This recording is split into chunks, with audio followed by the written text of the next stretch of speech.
Alaska में Putin की जीत, Ukraine पर अब डबल हमला।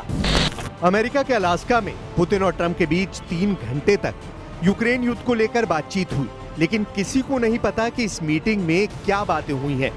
अलास्का में मीटिंग से कुछ घंटे पहले ट्रंप ने ऐलान किया था कि मैं पुतिन से 2 मिनट की मीटिंग में समझ जाऊंगा कि सीज फायर होगा या नहीं। लेकिन हैरानी की बात है, ट्रंप पुतिन के साथ 3 घंटे की मीटिंग के बाद भी दुनिया को नहीं बता पा रहे हैं कि रूस और यूक्रेन के बीच युद्ध विराम पर डील क्यों नहीं हो पाई है। हम आपको दिखाने जा रहे हैं कि 7 साल बाद हुई ट्रंप और पुतिन की मीटिंग में पुतिन ने बाजी पलट दी है। महज 12 मिनट की प्रेस कॉन्फ्रेंस में पुतिन ने ट्रंप के सामने साबित कर दिया है कि यूक्रेन युद्ध का असली बॉस पुतिन है और उन्हीं की शर्तों पर युद्ध विराम होगा। दूसरी तरफ और एक्सपर्ट्स कह रहे हैं कि ये मीटिंग पूरी तरह से फेल हो चुकी है और अब पुतिन पूरे यूक्रेन पर कब्जा करने की कोशिश जरूर करेंगे।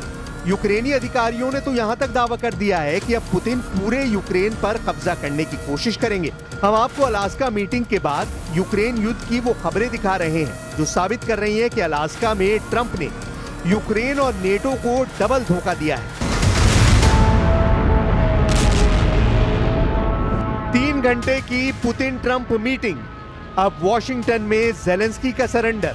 पूरी दुनिया ये देखने को बेताब थी कि जब राष्ट्रपति ट्रंप राष्ट्रपति पुतिन से अलास्का में मिलेंगे तो यूक्रेन युद्ध पर क्या डील निकलकर सामने आएगी। लेकिन हैरानी की बात तो यह है कि इस मीटिंग में ना तो कोई डील हुई और ना सीज फायर पर बात बनी।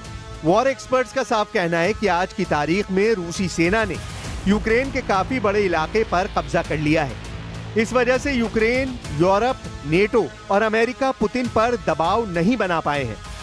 शुरू में दावे किए जा रहे थे कि ट्रंप पुतिन पर भारी साबित होंगे, लेकिन पुतिन ने दिखा दिया कि डोनाल्ड ट्रंप भले ही दूसरे देशों को धमकाकर अपना दबाव बना लेते हो, लेकिन पुतिन को दबाना ट्रंप के बस की बात नहीं है।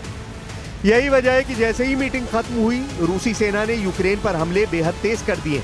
खबर तो यह भी है कि ज़ेलेंस्की इस मीटिंग के नतीजों से बुरी तरह घबरा गए। यूक्रेनी अधिकारियों और नेताओं ने तो डंके की चोट पर कह दिया है कि रूस अमेरिका की मीटिंग पूरी तरह से फेल हो चुकी है और इस मीटिंग की वजह से पुतिन अब ट्रंप पर भारी साबित हुए हैं। यूक्रेनी संसद की विदेश मामलों की समिति के अध्यक्ष ओलेक्सांद्र मेरेस्को ने द न्यूयॉर्क टाइम्स को बताया कि ट्रंप और पुतिन के बीच शिखर सम्मेलन से रूस और यूक्रेन के बीच कोई शांति समझौता नहीं हुआ और पुतिन ने ट्रंप का इस्तेमाल ये दिखाने के लिए किया है कि वो अलग थलग नहीं है। मेरेस्को ने आगे कहा कि पुतिन, जिन पर अंतर्राष्ट्रीय आपराधिक न्यायालय ने युद्ध अपराधों का आरोप लगाया है, सूचना युद्ध जीत गए हैं। यूक्रेनी अधिकारी ने कहा कि पुतिन ने एंकरेज स्थित ज्वाइंट बेस एल्मेडॉफ रिचर्डसन में शिखर सम्मेलन के बाद ट्रंप के साथ संयुक्त भाषण में अपने विचारों को दोहराया और कहा, मुझे कोई बदलाव नहीं दिख रहा है। ट्रंप पुतिन में 3 घंटे क्या बातचीत हुई, इसकी जानकारी नहीं दी गई है। 12 मिनट चली प्रेस कॉन्फ्रेंस में दोनों नेताओं ने किसी पत्रकार के सवाल का जवाब नहीं दिया। ट्रंप ने कहा कि बैठक सकारात्मक रही, लेकिन अभी कोई अंतिम समझौता नहीं हुआ।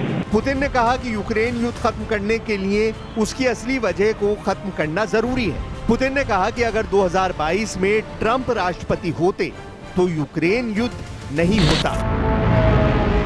इधर अमेरिका के राष्ट्रपति डोनाल्ड ट्रंप ने हार नहीं मानी है। अलास्का में रूसी राष्ट्रपति व्लादिमीर पुतिन के साथ यूक्रेन युद्ध को लेकर किसी तरह का समाधान नहीं निकलने के बाद ट्रंप ने कहा कि वो 18 अगस्त को ज़ेलेंस्की से मिलेंगे। ज़ेलेंस्की यूक्रेन के राष्ट्रपति हैं। ट्रंप से उनकी बातचीत वॉशिंगटन में होगी।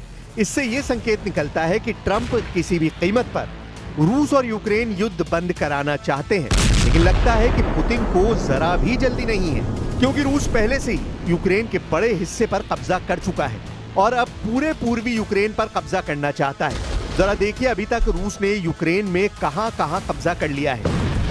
रूस के रक्षा मंत्रालय ने कहा है कि रूसी सेना ने Ukraine institute for the study of war यानी ISW ने 8 अगस्त 2025 की जमीन रिपोर्ट के मुताबिक कुछ ऐसे दावे किए हैं जो हैरान करने वाले हैं। ISW के मुताबिक रूस यूक्रेन की जमीन के 5वें हिस्से पर कब्जा कर चुका है, जो लगभग 1,14,500 वर्ग किलोमीटर इलाका होता है। तो वहीं दूसरे दावे में कहा गया है कि रूस ने यूक्रेन की लगभग 1,61,000 वर्ग किलोमीटर इलाके पर कब्जा कर लिया है। रूस से यूक्रेन के खार्किव, लुहांस्क, डोनेस्क, ज़ैपोरिज़िया और खैरसान क्षेत्रों से होकर लगभग 1000 किलोमीटर तक बॉर्डर फैला हुआ है। रूस ज़ैपोरिज़िया और खैरसान क्षेत्रों के लगभग 3/4 हिस्से पर कब्जा कर चुका है। इसके अलावा यूक्रेन के खार्किव, सूमी, माइकोलाइव और निप्रोपेट्रोव्स्क क्षेत्रों के कुछ हिस्से रूसी कब्जे में हैं। सूमी और खार्किव क्षेत्रों में रूस लगभग 400 वर्ग किलोमीटर को कंट्रोल कर चुका है। निप्रोपेट्रोव्स्क में रूस ने सीमा के पास एक छोटा सा क्षेत्र अपने कब्जे में ले लिया है। रूस ने लुहांस्क और डॉनबास क्षेत्रों से बने डॉनबास्क नामक भूभाग में 46,570 वर्ग किलोमीटर यानी 88% क्षेत्र पर कंट्रोल कर लिया है। यूक्रेन के पास अभी भी डॉनबास का लगभग 6,600 वर्ग किलोमीटर इलाका बचा है। हालांकि रूस अपनी अधिकांश ऊर्जा डोनेस्क मोर्चे पर केंद्रित कर रहा है और अपने नियंत्रण से बाहर बचे हुए अंतिम प्रमुख शहरों की ओर बढ़ रहा है। लेकिन अब आप ट्रंप का डबल गेम देखिए। एक तरफ युद्ध विराम को लेकर ट्रंप पुतिन के साथ मीटिंग करते हैं, तो वहीं दूसरी तरफ रूस को हराने के लिए ट्रंप ने नेटो के पैसों को यूक्रेन में झोंकना शुरू कर दिया है। नेटो के सदस्य देश नेदरलैंड ने भी यूक्रेन जंग में करोड़ों डॉलर फूंकना शुरू कर दिया है। खबर है कि नेटो देश मिलकर यूक्रेन को अरबों डॉलर के हथियार देने जा रहे हैं ताकि रूस को जंग में हराया जा सके।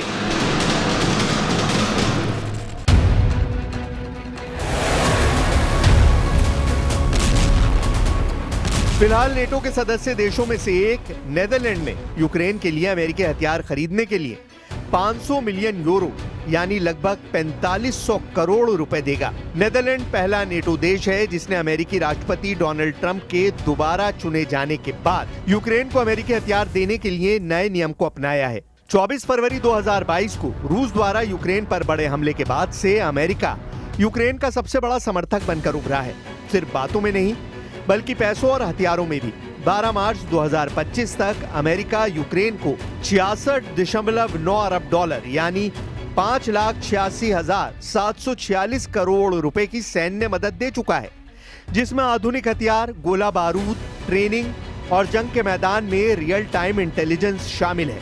कुल मिलाकर अमेरिकी कांग्रेस ने यूक्रेन के लिए अब तक 5 बड़े सहायता पैकेज पास किए हैं, जिनकी कुल रकम 175 अरब डॉलर है। इनमें से 128 अरब डॉलर सीधे यूक्रेन सरकार को दिए गए हैं। सिर्फ जंग के लिए नहीं बल्कि आर्थिक और प्रशासनिक जरूरतों को पूरा करने के लिए भी। यूक्रेन को सिर्फ अमेरिका ही नहीं बल्कि करीब 50 सहयोगी और साझेदार देश भी हथियार भेज चुके हैं। इन सब की सामूहिक मदद में शामिल हैं 10 long range multiple launch rocket system, 178 लंबी दूरी की तोपें, लगभग 1 लाख गोले, करीब 2.5 लाख एंटी टैंक हथियार, 359 टैंक, 629 बख्तरबंद गाड़ियां और लड़ाकू वाहन, 8,214 शॉर्ट रेंज एयर डिफेंस मिसाइलें और 88 हथियारबंद ड्रोन।